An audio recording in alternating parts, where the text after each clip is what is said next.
So, welcome to the class of using social media to build your business. My name is Victoria Chung, and I'm a field marketing specialist out of the Sacramento Tahoe area. I just want to confirm that this class is going to be kind of like an intro to social media. It's going to talk a little bit about strategy, what things you should do and probably shouldn't do, and also really introduce you to the different kinds of social media that we have so that you can assess to see which one might be better for you and your business and your just personality in general. So without further ado, here's today's agenda. We're going to talk about what the point of social media is, the big picture of social media, how to build your strategy, some best practices, and the next steps. Now, social media, what is the point? Seth Godin is an author, businessman, marketer, and public speaker, and he says that marketing is no longer about the stuff that you make, but about the stories that you tell. And this can be more true, right? Marketing these days, it's everyone identifies better or empathizes better with it if it's a story. Lots of products these days are, it's not really about the product anymore. So, for example, something like Apple iPhones or Apple products in general, the products are good. Are they like the most amazing? I mean, who knows? This can be a point of contention among a lot of technology users, but there's a lot of great technology out there. And Apple just does a really great way of marketing their products as high end that makes them more desirable. Now, this graph is from last year. However, the number of social network users worldwide, ranging from 2010 to 2021, you can see that it goes up every single year. So as of last year, it was about at 3 billion people. Now, these are the top 10 social media platforms that are used today. As we can see, Facebook is still number one at nearly 3 billion users. We have YouTube at 2.2. We have WhatsApp still at 2 billion. Now, Instagram is at 2 billion, but this one, I think, as far as trends go, is climbing the fastest. The last time I taught this class was, I believe, in probably a few months ago, actually. But the last time I had the stats on here was in May of 2022, so 4 months ago. And the stats were that Instagram had 1.6 billion people, and now it's at 2 billion. I think those stats might be about a year old. But within a year, almost a 1 billion users in addition to that. That's kind of crazy to think about. TikTok right now is at 1 billion users. Before maybe a year ago, it was probably around 700 million. We have Snapchat at around 538. We have Pinterest coming in at 444 million. Now this one did switch spots with Reddit. Reddit was above Pinterest, but now it looks like Pinterest is climbing a little bit too. So just take into account these stats here so that you can see what you might want to use. LinkedIn and Twitter are also on the charts on the top 10 as well, both about 250 and then 217 million respectively. I would say though that from in comparison with stats from last year, they have gone down. So Twitter usage and LinkedIn usage has gone down within the last year. So take that into account. So if you are looking at this and thinking, well, Facebook has the most users, so maybe I want to be there. But we'll talk about some more strategy a little bit later on as well. Not just that, more is better, but maybe the best use of your time and where your clients might be. So the big picture, the main goal of social media is really to drive leads, to increase your exposure, and to promote your branding. So these are the 3 keys to marketing. Now, this one focuses on the hub and spoke methodology. All of your social media efforts should direct your audience back to your website or blog. Now, these days and age, you might not have a blog, and that's totally okay. But whichever channel you choose to use should lead them back to you in some way. Now, the first step really is to determine what your goals are with social media. Do you want to generate leads and create business or stay in touch with clients? Maybe you want to enhance your reputation and gain prospects. You can position yourself as innovative, showcase your expertise, or stay top of mind. But really, what you want to do is determine your goal here. So that way you can stay consistent, reaching that one point. When you're building your social media strategy, you'll want to identify your target audience. So these can be either past clients, current clients, potential clients, friends, colleagues, neighbors, whoever they are. Make sure you examine their demographics and psychographics to create your ideal audience persona. So it can be different for all of these, but ideally your past clients, current clients, potential clients, those are all hopefully within the same boat of people, right? And then you have your friends who you may or may not act the same way with. You also have colleagues and neighbors. So pick one or a few of these to really target. When you are thinking about your strategy, you'll also want to grow and cultivate a robust community of prospective buyers and sellers. So you're going to be using social media to connect with potential clients, also your past clients as well, right? You'll want to maintain a consistent flow of communication. You'll want to integrate this into your existing marketing campaign. So, with all of this said and done, marketing is just one aspect. Social media is just one aspect of your marketing, right? Consider using Facebook ads as a way to advertise. I say Facebook ads, but in my CB Desk, you have access to something called the HomeSpotter Boost. And that is also a method of social media advertising. It doesn't go to just Facebook, it goes to Facebook, Instagram, and lots of others. So I would actually recommend that more, actually, because I think that you have better control over who's seeing it. And the cool thing about advertising on social media is that you can take your client list, download that list, and then upload it to HomeSpotter Boost and target your list of clients. And you might be thinking, well, I mean, yeah, sure, I can do a farm and target a farm. However, don't discount or don't disregard targeting your past clients as well. Your past clients, maybe your friends and colleagues. If I mean colleagues, like maybe past colleagues, maybe not in the real estate industry, right? So if you have like another job or another hobby somewhere, that's what I mean. But don't forget to target them as well because they already know you. So think about how cool it would be for them if they were surfing Instagram to see an ad of you, saying, hey, I'm a real estate agent, let me help you with your needs. You're like, oh, that's so cool. I saw Victoria's advertisement on Instagram. So that's just a small way that you can kind of remind them that you're in the business and it's not as in their face, right? It's just they think that they're happening upon your advertisement when in fact you are targeting them. Number 5 is to create and maintain a professional image. Anyone you connect with could be a potential client. Now, this isn't saying create and maintain a professional image like, suit and tie all the time, your hair and makeup has to be perfect all the time. Your strategy can be different, but just remember that social media is public. So anything you say or do and post online pretty much will live there forever. You don't know who's going to see it, so just keep that in mind. Not that anyone would do anything badly, just to keep that in mind that, any photos you post are going to be on there. So as far as social media heavy hitters, you'll want to decide which social media platform best aligns with your business objectives. As we just went through the top 10, there are a lot of options out there. And I'm going to go through some of the more popular ones, not all of them, but we can see who might be your best target audience or who might you use for your target audience anyway. So with Facebook coming in at 2.9 billion monthly active users. So these numbers here that I'm including are monthly active users. So these are actually people, 2.9 billion different people using Facebook at least once a month, right? So we can see that the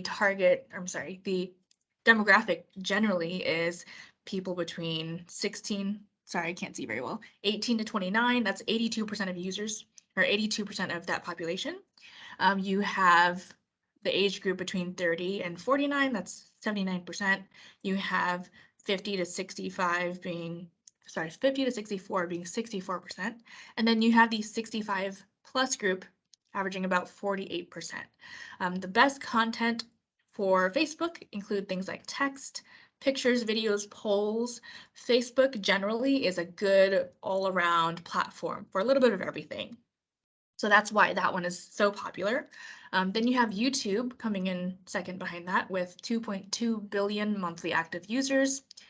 As you probably know, YouTube focuses mainly on video. So if you are very much like a pictures, text, conversationalist, this one might not be for you. So this one does have a little bit of a, I guess, technology level you have to reach in order to take video, edit them, and upload them, or not edit them. The age range for here tends to be a little bit lower, so between 14 to 17-year-olds, about 82% of them use YouTube. Then you have 18 to 34-year-olds, almost 80% there. And then between 35 to 54, you have about 54% there. We don't have the metric for 65 plus, but I imagine that they're on this as well. I just don't have it for this particular just graph or graphic. Next, we have Instagram with 2 billion monthly active users. You'll see that the target demographic changes a little bit with this one, right? So about 55% of 18 to 29-year-olds use this. You have 28% of 30 to 49-year-olds use this. Then you have 11% of 50 to 64-year-olds use this. And then even less, you have 4% of 65 plus. One second. So if you can see there, the percentage of use kind of lowers dramatically as the demographic ages up. So that's something to keep in mind. If your target demographic falls within the 55 up range, Instagram might not be the best platform for you to use. That's not to say that it's not beneficial at all. It's just you have to remember where your clients are. Then you have Pinterest coming in at 444 million monthly active users. This one, the content here is usually pictures, GIFs, text. You find a lot of recipes and crafts on Pinterest. At least that's what I find on there. But generally you see about 37% of 18 to 29-year-olds, actually 37% between 18 to 49-year-olds, it looks like. So that's pretty similar there. Then you have about 25% of 55 to 64, then about 16% for 65 and up. So this is a great one for lots of visually appealing things, but not as effective in my opinion, because if you've ever been on Pinterest before, if you want to share content on there, it's really hard to share it to a recipient who's not a Pinterest user. They have to make an account in order to see like anything more. So that can be a little bit hard. Versus Instagram, if it's a public account, anyone can see it, which is great. Again, both of these are very, very much like picture heavy video. Video for Instagram, but very visually appealing. So that's something you have to take into account. Is the posts that do the best are usually something that's like very pretty to the eyes. And then you have Twitter and LinkedIn. Like I mentioned earlier, Twitter and LinkedIn usage has gone down within the past 12 months. So although they are still heavily utilized, Twitter only has about 217 million monthly active users now, but you'll see that age range about 31% from between 18 to 49, then between 50 to 65 up, actually, it's all around like 6 to 13%. Twitter is mostly pictures and text. You get your pictures, text, and video, and polls. But the thing about Twitter is that everything there is like bite-sized information. Everything's smaller. You have a small text count. You have, you can only do like 4 pictures per tweet. Your videos have to be very short clips. So everything is small in quantity. So usually with Twitter as well, it's kind of odd, but Twitter, you're kind of expected to tweet upwards of a dozen of times a day. So between 12 to 15 is what they say is the most effective. So if that's not something you feel like you can keep up with, Twitter might not be the best one for you. For me personally, I think Twitter, I think unless you are an influencer or someone like of notable fame, like a celebrity, then Twitter would be really hard for you to do. If you are like a leader in an industry, maybe Twitter really depends on if you have a lot of things of interest for other people to say. It's not the best place to post things like just solds, just listeds, because it's not going to get a lot of traction. LinkedIn, a little bit of a dark horse candidate here. We say LinkedIn because everyone knows it's a professional networking site. It has 250 million monthly active users. You can use things like text and links and blog posts, very good for group discussions and inspirational content and stories. I did say LinkedIn usage is going down. However, I do think there is unexplored, potential here with LinkedIn. If you look at the demographics, about 22% of between 18 to 29-year-olds, then you have 32% of 30 to 49-year-olds. You have about 26% of 50 to 64, and then 12% of 65 and up. However, you'll see it's a little bit more consistent, all between 20-30% usage for the most part of working professionals. And that's the key here, is that LinkedIn is filled with people who are either looking for jobs, have jobs, are networking for jobs. So these are the people who are potentially in a space to be buying homes or selling homes, right? With with the pandemic going on, and then obviously last year was a big turn in business for a lot of agents, right? A lot of people did moving to move either out of state because they could work from home, and that's still the case in some areas now, that working professionals are liking working from home, and they're thinking about moving around, maybe downsizing, or moving out of state. And the people who are on LinkedIn are the people who are most likely to be looking for remote jobs, right?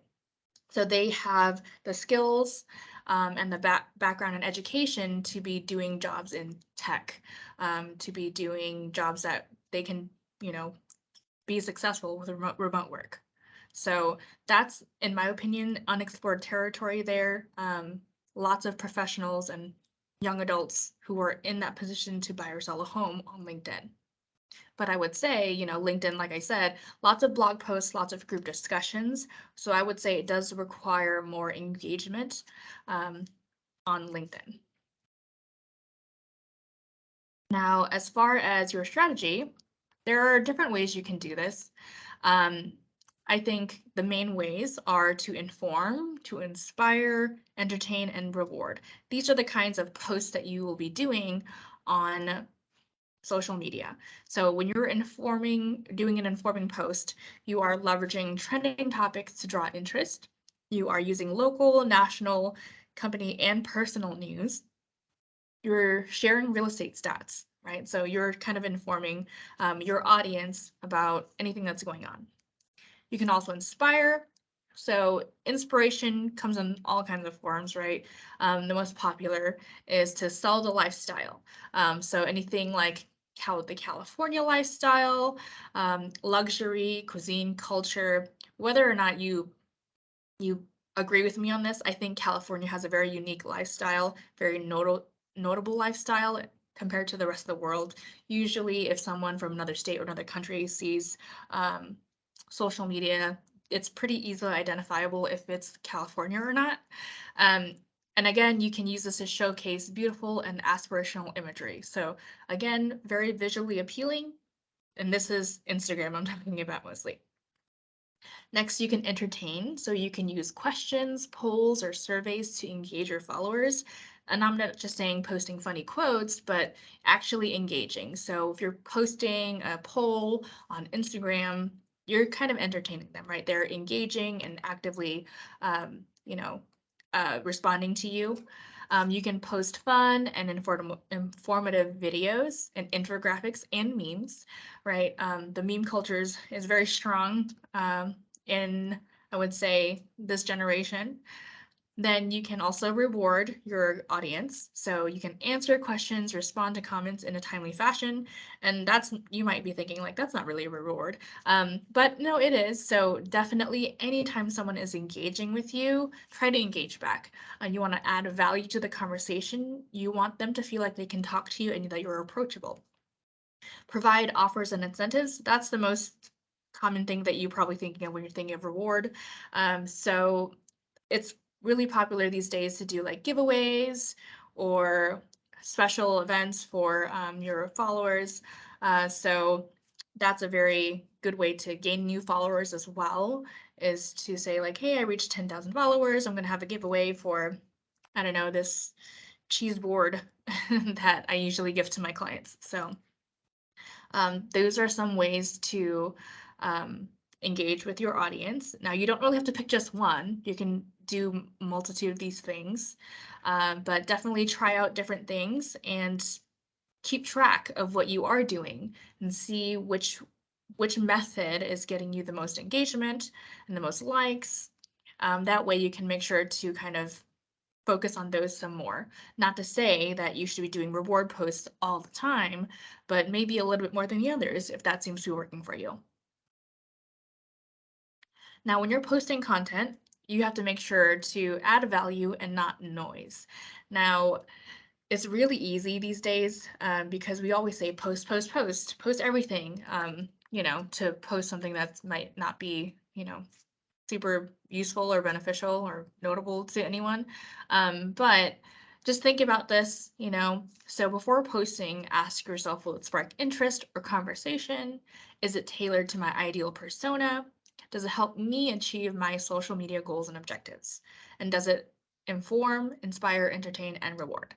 So, these are just things to keep in mind. Of course, things like Instagram stories or Facebook stories, those are a little bit different, right? Because there's lots of different ways to post content on social media, and I will be referencing Facebook and Instagram the most because those are the most popular. But an actual post is something that stays static on your profile page. A story is something that goes away after 24 hours. So those, I would say, let loose a little, make it a little fun. It's really just going to be there for a few hours. So let people see another side of you so that they'll learn more about you. So this one doesn't have to be as strict, in my opinion, but definitely let them see another side of you for stories. When you are posting, also, you should consider posting 2 parts personality and 1 part business. And I say this because it's really easy for you to post 100% about your listings and your souls, you're helping your buyer, everything about your real estate business, right? However, it can get a little dry. Social media is meant to be social. It's meant to interact. You're supposed to engage with people, and it is really hard to engage with someone that you think is like a business, right? So show some personality, show some of you. It's really important to be subtle and don't be too aggressive or salesy. Especially, I will say that, and I fall into this category as well. The millennial generation, we don't like being felt like we're being sold to. We think it's more important to have, interactive conversations, meaningful ones. So, definitely try not to come off as too salesy. Retweet and share great posts. Now, your content doesn't have to be 100% you, and this is really important for if you're planning to use LinkedIn as your platform. LinkedIn is great for sharing inspirational stories, hyping up others. They're very positive on LinkedIn. So, you can carry this across other platforms as well, but make sure to, share the love. Don't just post all about yourself because you want to show that you are about the community and about great things for anyone, right? So give lots of thanks and praise. Thank the people around you. Thank your friends and family for supporting you. The main thing is just don't post just your listings because if they wanted that, they could just, flag or keep tabs on your website to see what listings you have. They could just receive your emails. They don't need to be following you and engaging with you on social media. So that's the main thing, is don't post just your listings, show some personality and show some of yourself. And then next is to be mindful. Again, I can't stress enough that anything you're posting on social media is probably public. So I'm just think of that, like it's 100% public. So just remember that when you send it out, even if you delete it later, it's probably going to be findable again somewhere. So there's no take backs on social media. So just to review quickly, make sure you effectively connect to generate leads. Think long term. You're building a relationship, not selling a used car. Think short and sweet in terms of social media.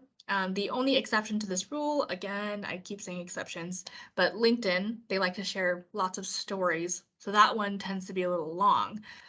But short and sweet is always great as a general rule. Be authentic, absolutely.